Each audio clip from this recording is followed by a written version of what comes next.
Rodney, I hope you're having an awesome day. Welcome into the game here in T-Town. Hey, Ryan, thanks. Hope you are as well. Yeah, very good, very good. We've been talking a lot about Rich Rodriguez today, and the story written by Chris Lowe on ESPN.com, and said how once one Rich Rodriguez decision changed Alabama, Michigan, and college football. And it's got some quotes in here. I'm curious from your perspective, what do you remember about the Rich Rodriguez story and all that, how it unfolded? Wow. Ryan, that was a while back, but I have a lot of memories from that. During that time, it really started heating up. Well, let me go back to mid-November, okay, if I can. Yeah, sure, yeah.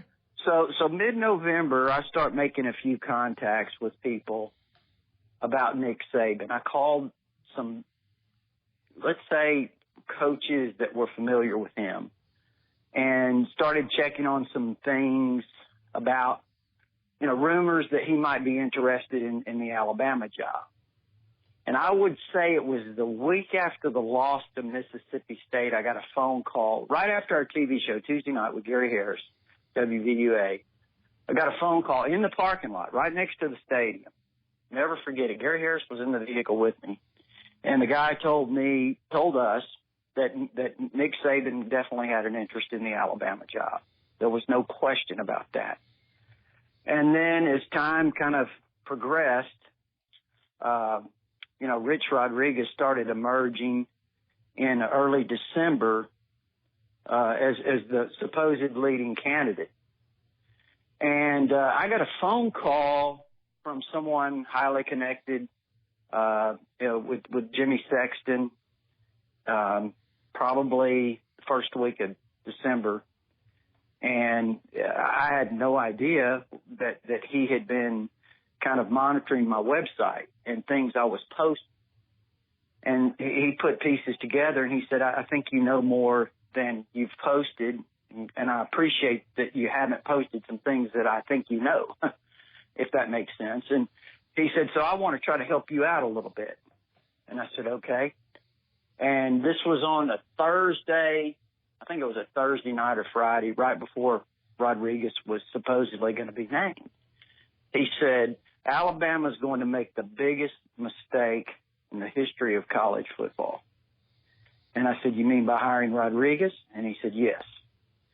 And he said, because Nick wants the job. Oh, wow. And he said, I guarantee you that.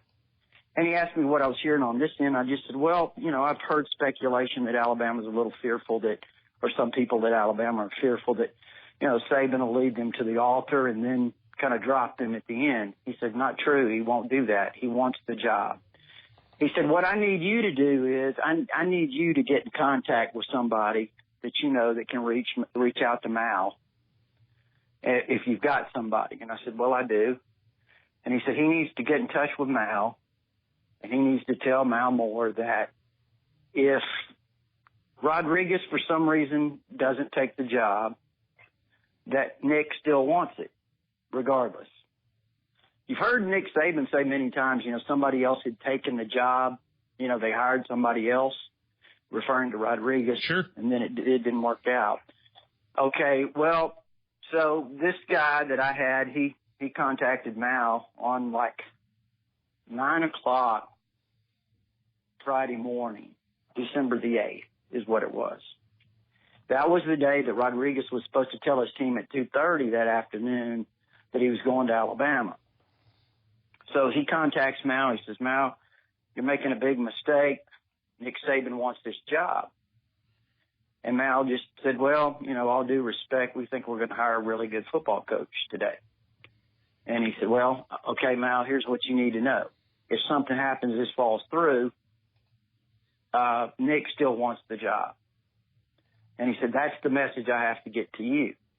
And so then all of a sudden, I would say, Ryan, about 10:30 that morning, things started popping, various ones. Now, I will say this, the ones locally, I think, certainly me and Gary Harris and Cecil, I think we were all kind of thinking, Nick Saban was still very much in the mix, at that point. And some of these others, I think ESPN even came out with a report that Rodriguez was going to be hired. Several others started running, pictures of Rodriguez saying he would be named as the head coach at Alabama, various newspapers and what have you. And I got a call about, 10:30 that morning, said, right after all these reports started coming out, that said, hey, I've got great news for you. It's from the source in Memphis. Said, I've got great news for you. I said, what's that? And he said, Rodriguez isn't going to take the job. And I said, really? He said, yeah. I was just, totally stunned. And he said, let this play out. He said, but I'm going to give you a call back here in just a little bit. I'm going to want you to go out on your board and you kind of start letting your people know that there's a hitch.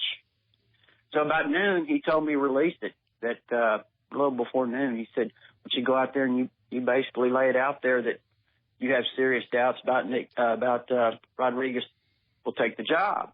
So I did that. And of course, there was a lot of backlash from members at that time that, they just wanted a coach is what it came down to. And they were high on Rodriguez because he had a lot of success at West Virginia. And, a lot of people said, and I remember on our TV show, we had callers that would call in and say, why do you keep clinging to Nick Saban? And so anyway, at 2:30 that afternoon, Rodriguez tells his team he's staying. So my guy was right on the money. And he told me, he said, I'm not going to, after Rodriguez made his announcement, he said, you and I aren't going to talk for about 2 or 3 weeks. He said, because everything's going to go quiet. And he said, you're not going to hear anything. He said, but as long as you don't hear anything, that's good news. And he said, that means everything's working, for Nick, working out. And then if you remember on around December 22nd, that's when Saban made his famous comment, I won't be the head coach at Alabama. You remember that, Ryan? Sure I do. In that press conference. Well, I had a connection. We were talking to various assistant coaches around the country, both Gary Harris and myself. And I knew one that had really strong connections to Saban. And I called him. He was not aware of the comments that Saban made on ESPN. He would not be the head coach at Alabama. But he said, I'm not bothered by that at all. I said, well, what do you mean? He said, well, you obviously don't know Nick. He said, he's not really worried about what the media thinks. He's going to do what he feels is in his best interest, and he's going to protect his team right now, the Dolphins. He said, so he's not answering that question. He may have said that, but he said, just listen to what I'm telling you. He said, about January the 3rd or January the 4th, there's going to be a press conference in Tuscaloosa, and it's going to make a lot of people happy. And that was on December the 22nd.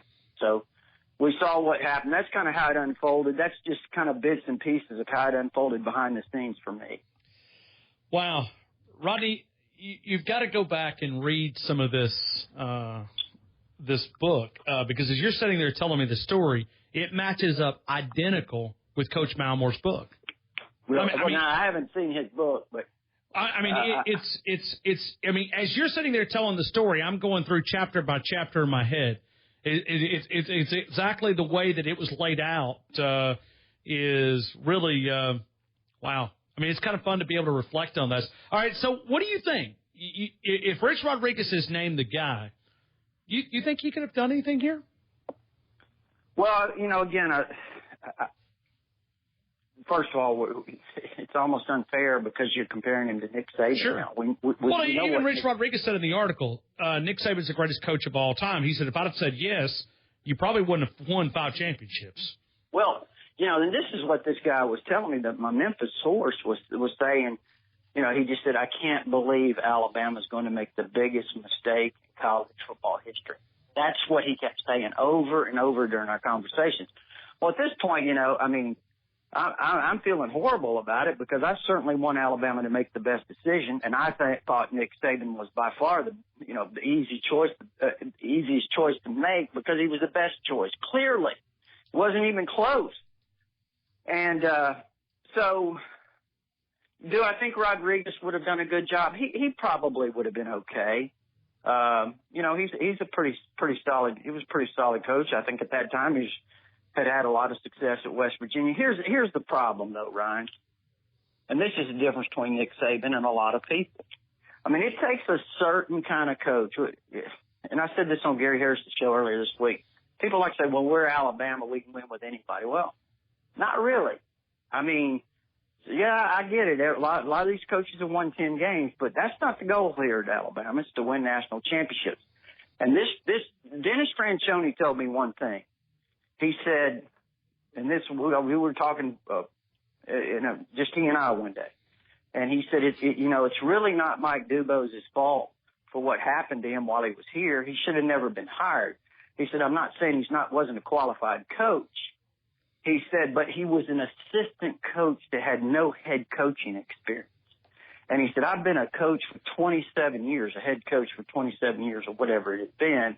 And he said, I see things in this chair up there as a head coach at Alabama I've never seen in my career.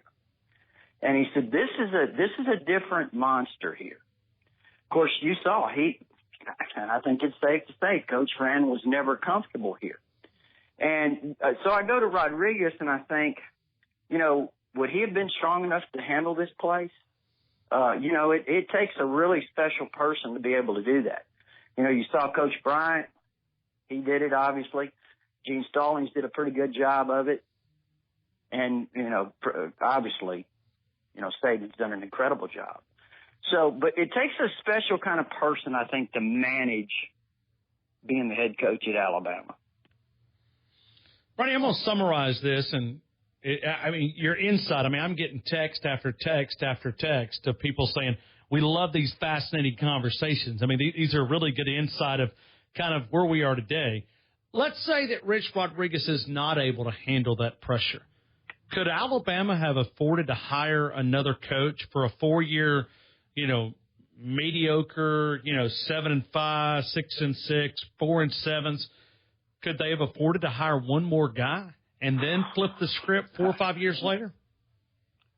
I don't think so, Ryan. It was, at that point you had gone through so much. At one point, Ryan, you had 3 head coaches in a 9-month period. Think about that. Oh, yeah. Wow. You had Mike Dubose.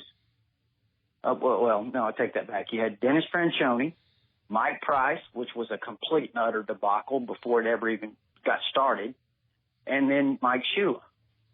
And I say that about Price. I remember walking off the TV set, Gary Harris and I, on a Tuesday night, and we're thinking Mal Moore's going to hire Jim Leavitt. And then Gary gets a phone call. Guy says it's going to be Mike Price.